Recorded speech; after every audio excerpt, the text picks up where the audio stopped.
अस्सलाम वालेकुम। अभी मैं आपसे डिस्कस करूंगा न्यूरोट्रांसमीटर्स के बारे में कि न्यूरोट्रांसमीटर्स होते क्या हैं, कितने किस्म के न्यूरोट्रांसमीटर्स होते हैं, इनका फंक्शंस क्या होता है और ये कैसे एक्ट करते हैं बॉडी के अंदर। इन सब चीज़ों को यहाँ पे हम डिस्कस करेंगे। सो स्टार्ट करते हैं न्यूरोट्रांसमीटर्स से कि न्यूरोट्रांसमीटर्स होते क्या हैं। अब आपको पता है कि between the nerve cells communication करनी है हमने। एक नर्व सेल ने दूसरे नर्व सेल के साथ, न्यूरॉन के साथ, सिंपल वर्ड में बात करें तो हमारा एक न्यूरॉन जो है उससे दूसरे न्यूरॉन के साथ कम्युनिकेट करना है। तो कैसे करेगा, इंफॉर्मेशन कैसे भेजेगा? या अगर न्यूरॉन है उसने आपके ऑर्गन्स तक इंफॉर्मेशन लेके जानी है, ब्रेन की इंफॉर्मेशन लेके जानी है, तो कैसे लेके जाएगा इंफॉर्मेशन? तो वो लेके जाता है न्यूरोट्रांसमीटर्स के थ्रू।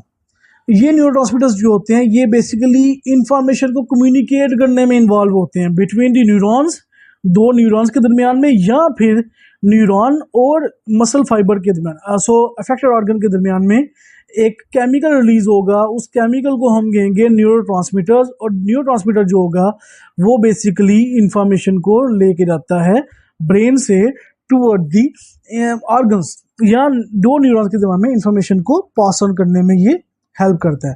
सो जैसे ही रिलीज होता है कोई भी न्यूरॉन्स के अंदर जो है न्यूरोट्रांसमीटर रिलीज होता है नर्व एंडिंग के ऊपर, तो ये आगे से क्या करता है, ये एक्शन पोटेंशियल जनरेट करता है। एक्शन पोटेंशियल जनरेट करेगा और मेम्ब्रेन को क्या करेगा, डीपोलराइज करेगा। और डीपोलराइज होने की वजह से क्या होगा कि आगे से जो कैल्शियम है वो सेल के अंदर इन्फ्लक्स होगा। स्नैप्स के अंदर जो स्नैप्टिक वेसिकल्स हैं वो रप्चर होंगे इन दी स्नैप्टिक मेम्ब्रेन, और आगे से उसका जो कंटेंट होगा वो मूव कर देगा सारा का सारा स्नैप्टिक क्लेफ्ट के अंदर। और वो इन्फॉर्मेशन जो है आगे से रिसेप्टर मौजूद होंगे, डिफरेंट रिसेप्टर्स जो होंगे उसके साथ न्यूरोट्रांसमीटर जाके बाइंड करेगा, और बाइंड करने के बाद आगे इन्फॉर्मेशन को लेके जाएगा। तो इसको हम स्टडी करेंगे आगे जाके। हमारे पास न्यूरोट्रांसमीटर्स होते क्या हैं, कितने किस्म के न्यूरोट्रांसमीटर होते हैं, इसमें हमने बेसिकली देखते हैं। तो अगर बात करें न्यूरोट्रांसमीटर्स की बात करें तो 50 सिग्नल मॉलिक्यूल्स हैं हमारे नर्वस सिस्टम के अंदर। 50 ऑलमोस्ट कहते हैं कि 50 नर्वस सिस्टम के ऐसे मॉलिक्यूल मौजूद हैं हमारे नर्वस सिस्टम में जो कि इंफॉर्मेशन को लेके जा सकते हैं, जिसको हम आइडेंटिफाई किया हुआ अभी तक। लेकिन इसमें से जो बेसिकली हम मोस्टली यूज़ करते हैं, जो मोस्टली यहाँ पे हम हमारी बॉडी में यूटिलाइज होते हैं केमिकल्स जो कि न्यूरोट्रांसमीटर्स हैं, वो कौन कौन से हैं? 50 में से जो बेसिक हैं, जो सबसे ज़्यादा यूज़ होते हैं, वो आते हैं नॉरएपिनेफ्रिन, एपिनेफ्रिन, जिसे एपिनेफ्रिन भी कहते हैं। नॉरएपिनेफ्रिन को एपिनेफ्रिन भी हम कह सकते हैं। उसके अलावा एसिटाइलकोलिन, आपने पढ़ा होगा, एसिटाइलकोलिन के बारे में जानते होंगे आप। ये दो हो गए। Third one is dopamine, dopamine.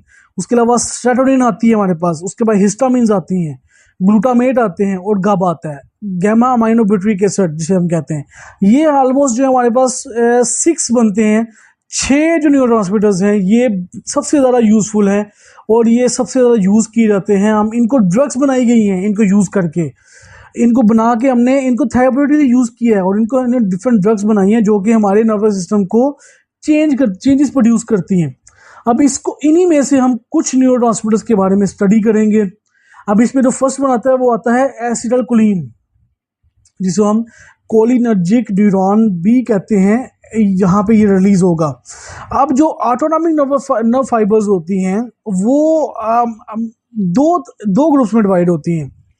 उनकी बेस किस पे होगी? न्यूरोट्रांसमीटर की रिलीज पे बेस पे हम इसको दो में कन्वर्ट करते हैं, ऑटोनॉमिक नर्व फाइबर्स को। अगर तो ट्रांसमिशन होती है ड्यू टू एसिटाइलकोलिन, अगर एसिटाइलकोलिन यूज़ होती है वहाँ पे और वो इन्फॉर्मेशन को आगे लेके जाएगी, तो हम उसको कहेंगे कि ये इन्फॉर्मेशन जो है कोलिनर्जिक न्यूरॉन्स के थ्रू जा रही है। तो इसमें बेसिकली क्या हो गया, इसमें एसिटाइलकोलिन जो है वो इन्फॉर्मेशन लेके जाएगी, ब्रेन की इन्फॉर्मेशन जो है आगे लेके जाएगी। और एसिटाइलकोलिन की बात करेंगे तो ये transmission of nerve fibres between the ganglia में जो इन्फॉर्मेशन है वो सिंपैथेटिक और पैरासिम्पैथेटिक नर्वस सिस्टम दोनों में इंफॉर्मेशन लेके जाती है ये एसिटाइलकोलिन। तो ये न्यूरोट्रांसमीटर है जो कि एडेना मेडुला में बनता है। ट्रांसमिशन ऑफ जो ट्रांसमिशन है हमारे पोस्ट ग्रैनिक नर्व फाइबर्स के अंदर और अफेक्टेड ऑर्गन में, जो कि पैरासिम्पैथेटिक नर्वस सिस्टम के थ्रू होती है, वो भी इसमें एसिटाइलकोलिन के थ्रू होती है। एसिटाइलकोलिन जो होती है बेसिकली दो जगह पे इंफॉर्मेशन को लेके जाती है। एक तो अगर तो गैंग्लियाज में इंफॉर्मेशन होगी तो वो भी एसिटाइलकोलिन लेके जाएगी, लेकिन जो पोस्ट गैंग्लियनिक नर्व फाइबर्स हैं, मैं बताया था आप लोगों को कि दो तरह के नर्व फाइबर्स होते हैं, एक प्री गैंग्लियनिक होते हैं। प्री गैंग्लियनिक के अंदर जो है एसिटाइलकोलिन ही इन्वॉल्व होती है, लेकिन जो पोस्ट गैंग्लियनिक नर्व फाइबर्स हैं वहां पे पैरासिम्पैथेटिक नर्वस सिस्टम के अंदर एसिटाइलकोलिन जो है वही इंफॉर्मेशन लेके जाएगी। अब जो सेकंड टाइप है हमारे पास वो आती है नॉरएपिनेफ्रिन की। नॉरएपिनेफ्रिन जो है या एपिनेफ्रिन, इसे हम एडिनर्जिक न्यूरॉन्स भी कहते हैं, मीन्स के ये एडिनर्जिक न्यूरॉन्स के थ्रू रिलीज होती है, तो ये हमारे पास एडिनर्जिक न्यूरोट्रांसमीटर्स भी इनको कहा जाता है। तो नॉरएपिनेफ्रिन जो है ये ट्रांसमिशन करेगी इंपल्सिस की इन दी पोस्ट गैंग्लियनिक नर्व फाइबर्स। तो यहाँ पे मैंने जो वर्ड यूज कर रहा हूँ पोस्ट गैंग्लियनिक नर्व फाइबर, ये बहुत इंपॉर्टेंट है, आपने इसको प्री गैंग्लियनिक नर्व फाइबर से कंफ्यूज नहीं होना। पोस्ट का मतलब है गैंग्लियाज बनने के बाद जो नर्व फाइबर्स बन रही हैं, और वो इंफॉर्मेशन कहाँ पे लेके जा रही है, टूवर्ड दी अफेक्टेड ऑर्गन्स। और ये कौन सी हैं, ये सिंपैथेटिक नर्वस सिस्टम की, जो सिंपैथेटिक नर्वस सिस्टम की जो नर्व फाइबर्स होंगी उसकी जो इन्फॉर्मेशन है वो नॉरएपिनेफ्रिन के थ्रू जाएगी। और इसमें अगर इसकी बात करते हैं तो जो सिंपैथेटिक फाइबर्स हैं जो कि स्वेटिंग में इन्वॉल्व होती हैं, ये हमारे पास जो है इसमें हम देख सकते हैं कि इंफॉर्मेशन आगे लेके जाती है। तो ये इसकी टाइप होगी, आप ये चार्ट देख सकते हैं, इस चार्ट से आपको सब समझ आ जाएगी। अगर इस चार्ट को देखा जाए तो हमारे पास दो तरह की नर्व फाइबर्स हैं, आप देख सकते हैं ऊपर लिखा होगा राइट साइड लेफ्ट साइड पे पोस्ट गैंग्लियनिक न्यूरॉन्स, आगे बनते हैं गैंग्लियनिक ट्रांसमिशन, और थर्ड पे बनेगा आपके नीचे आएगा न्यूरो अफेक्टेड ट्रांसमिशन। अब इसमें ऊपर देखा जाए तो हमारे पास पोस्ट गैंग्लियनिक न्यूरॉन्स हैं सबसे ऊपर। तो ये जो पोस्ट गैंग्लियनिक न्यूरॉन्स हैं इस पे जो इन्फॉर्मेशन है, चाहे वो पैरासिम्पैथेटिक की हो, सिंपैथेटिक की हो या एड्रेनल मेडुला की हो, वो किसके थ्रू जाएगी, वो एसिटाइलकोलिन के थ्रू ही जाएगी, ये आपने याद रखना है। और यहाँ पे रिसेप्टर्स कौन से होंगे, यहाँ पे रिसेप्टर होंगे निकोटिनिक। निकोटिनिक रिसेप्टर के साथ जाके गैंग्लियाज के ऊपर निकोटिनिक रिसेप्टर्स होते हैं तीनों में, और तीनों के ऊपर जाके बाइंड करती है एसिटाइलकोलिन, तीनों पे। पोस्ट में सॉरी प्री गैंग्लियनिक न्यूरॉन्स में ये एसिटाइलकोलिन नहीं होगी, लेकिन जैसे ही गैंग्लियाज बनते हैं और गैंग्लियाज के बाद बनते हैं न्यूरो फैक्टर ट्रांसमिशन, जिसे हम पोस्ट गैंग्लियनिक न्यूरॉन्स भी कहते हैं। तो वहां पे जो है न्यूरोट्रांसमीटर चेंज हो जाएंगे, रिसेप्टर भी चेंज हो जाएंगे। अगर हम बात करते हैं पैरासिम्पैथेटिक की, तो पैरासिम्पैथेटिक के अंदर रिसेप्टर्स होंगे मस्कुलिनिक रिसेप्टर्स, और उसके साथ जाके बाइंड करेगी एसिटाइलकोलिन। जबकि अगर बात करते हैं हम सिंपैथेटिक नर्वस सिस्टम की, तो वहां पे रिलीज होगी, वहां पे रिसेप्टर्स होंगे एडिनर्जिक रिसेप्टर्स। एडिनर्जिक रिसेप्टर्स जो होंगे उसके साथ जाके बाइंड करेगी नॉरएपिनेफ्रिन। और उसके अलावा जो हमारे पास थर्ड टाइप थी वो थी एड्रेनल मेडुला। एड्रेनल मेडुला की बात करेंगे तो यहाँ पे भी जो है एडिनर्जिक रिसेप्टर्स होंगे, एडिनर्जिक रिसेप्टर के साथ जाके बाइंड करेगी नॉरएपिनेफ्रिन या एपिनेफ्रिन। निकोटिनिक मैंने बताया अभी आपको, पीछे निकोटिनिक रिसेप्टर्स होते हैं आपके गैंग्लियाज के ऊपर, जो गैंग्लियाज हैं वहां पे होंगे निकोटिनिक रिसेप्टर्स। उसके अलावा एक और जगह भी है, आपके जो स्केलेटल मसल्स हैं, स्केलेटल मसल जो होते हैं वो enteric nervous system, somatic nervous system के थ्रू एक्टिवेट करते हैं।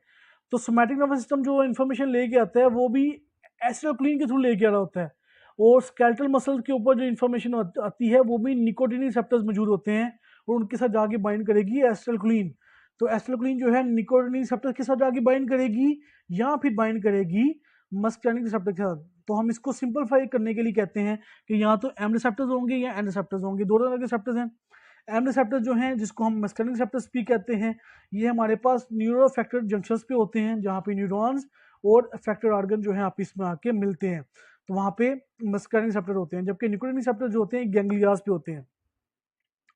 अब इसमें अगर देखें तो नॉरएपिनेफ्रिन जो एपिनेफ्रिन नॉरएपिनेफ्रिन की बात करें तो ये हमारे पास जो है दो तरह के रिसेप्टर हैं जिससे जाके बाइंड करती है। एक हमारे पास आते हैं अल्फा रिसेप्टर्स और बीटा रिसेप्टर्स। अल्फा रिसेप्टर्स जो हैं उनसे जाके बाइंड करेगी नॉरएपिनेफ्रिन और एपिनेफ्रिन अल्फा और बीटा के साथ।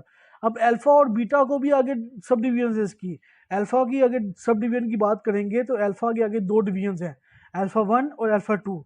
और अल्फा 1 रिसेप्टर जो होते हैं ये आपके कहाँ पाए जाएंगे, ये आपके स्मूथ मसल्स के ऊपर, आर्टरीज के स्मूथ मसल्स हैं, आपकी जो ब्लड वेसल्स हैं, आर्टरीज हैं, आर्टीरियल स्मूथ मसल जो हैं उसके ऊपर जो है अल्फा 1 रिसेप्टर होते हैं, और जैसे ही एपिनेफ्रिन इनसे जाके बाइंड करेगी तो क्या करेगी, एपिनेफ्रिन बाइंड करेगी इन स्मूथ मसल्स के ऊपर, और बाइंड करने के बाद वेजो कंस्ट्रिक्शन काज करेगी, मसल मतलब कि आपके जो ब्लड वेसल्स हैं उनको कंस्ट्रिक्ट कर देंगी, और उससे जो है ब्लड प्रेशर इंक्रीज होगा। और दूसरी दो रिसेप्टर्स हैं हमारे पास, वो आते हैं अल्फा 2 रिसेप्टर्स। अल्फा रिसेप्टर्स की दो सब ब्रांचेस हैं, अल्फा 1 अल्फा 2। जब अल्फा 2 के साथ आगे बाइंड करेगी एपिनेफ्रिन, तो उससे क्या होगा, या नॉन एपिनेफ्रिन, उससे ये होगा कि जो प्री किन्गन न्यूरॉन्स हैं उसके ऊपर पाए जाते हैं अल्फा 1 रिसेप्टर, अल्फा 2 रिसेप्टर्स, और ये क्या करते हैं, ये एक्टिवेशन करेंगे। जैसे ही एक्टिवेट होंगे तो ये फर्दर जो रिलीज है नॉन एपिनेफ्रिन की उसको ये इनहिबिट करते हैं, तो सिंपैथेटिक फ्लो जो है उसको ये डिक्रीज करते हैं, ये न्यूरोट्रांसमीटर्स को इनहिबिट करते हैं, उसकी रिलीज को इनहिबिट करते हैं। ये हो गया अल्फा रिसेप्टर्स। लेकिन मैंने आपको एक और रिसेप्टर बताए थे, वो थे बीटा रिसेप्टर्स। बीटा रिसेप्टर दो तरह के होते हैं, beta 1 and beta 2 receptors. Beta 1 receptor जो हैं वो होते हैं हार्ट के ऊपर। सो जैसे ही बीटा 1 रिसेप्टर्स एक्टिवेट होंगे तो उससे जो है हार्ट रेट इंक्रीज होगा, फोर्स ऑफ कंट्रैक्शन इंक्रीज होगी, तो हार्ट रेट भी इंक्रीज होगा, और उससे ब्लड फ्लो जो होगा ब्लड वेसल्स के अंदर वो इंक्रीज हो जाएगा बीटा 1 की वजह से। उसके अलावा बीटा 1 रिसेप्टर्स एक और जगह पे होते हैं, वो है किडनी। तो किडनी के ऊपर जो है ये रेनिन को रिलीज करते हैं किडनी से, और रेनिन क्या करती है, वो आगे से वेजो कंस्ट्रिक्शन में इन्वॉल्व होती है रॉ सिस्टम के थ्रू। वो आगे जाके बताऊंगा कि रॉ सिस्टम क्या होता है। ये हो गया हमारे पास बीटा 1 रिसेप्टर्स। और उसके अलावा हमारे पास एक और टाइप है, एग्जाम्पल है हमारे पास, वो है बीटा 2 रिसेप्टर्स की। तो बीटा 2 रिसेप्टर्स क्या करते हैं, ये कहाँ पाए जाते हैं, बीटा 2 रिसेप्टर होते हैं हमारे पास स्मूथ मसल्स के ऊपर। स्मूथ मसल्स आपकी ब्लड वेसल्स के ऊपर और ब्रोंक्यूल्स के ऊपर, ये आपने याद रखना है, स्मूथ मसल्स ब्लड वेसल्स के ऊपर और ब्रोंकाइज के ऊपर। और ये क्या करते हैं, ये बिल्कुल अपोजिट काम करेंगे अल्फा 1 का। अल्फा 1 क्या करते थे, वेजो कंस्ट्रिक्शन काज करते थे, जबकि बीटा 2 क्या करते हैं, ये वेजो डिलेशन काज करेंगे, मतलब आपकी ब्लड वेसल्स को डिलेट करेंगे। उसके अलावा सिर्फ ब्लड वेसल्स को ही नहीं, बल्कि ये आपके ब्रोंक्यूल्स को भी डिलेट करेंगे। तो ब्रोंक्यूल डिलेट होंगी, ब्रोंको डिलेशन काज करेंगे, उससे क्या होगा, एयर जो है आपके ब्रोंक्यूल्स तक ज्यादा से ज्यादा पहुंचेगी। तो ये हमारे पास जो है alpha 1 alpha 2 beta 1 beta 2 receptors हैं जो कि एक्टिवेट होते हैं। ये आपको मैंने सारा बता दिया आपको यहाँ पे कि रिसेप्टर्स कैसे काम करते हैं। आगे हमारे पास जो है इन्हीं बेस के ऊपर हमने जो है आगे ड्रग्स बनाई हैं, जो कि डिफरेंट न्यूरोट्रांसमीटर्स की एक्शन को या तो इंक्रीज करेंगी या डिक्रीज करेंगी। तो हमारे पास आगे से इसको क्लासीफाई करते हैं हम 4 टाइप्स में ऑटोनॉमिक ड्रग्स को। इसमें फर्स्ट आती है cholinergic agonist, second one is the cholinergic antagonist, third one is the adrenergic agonist, and fourth one is the adrenergic antagonist. इनको 4 टाइप्स में कन्वर्ट करते हैं हम।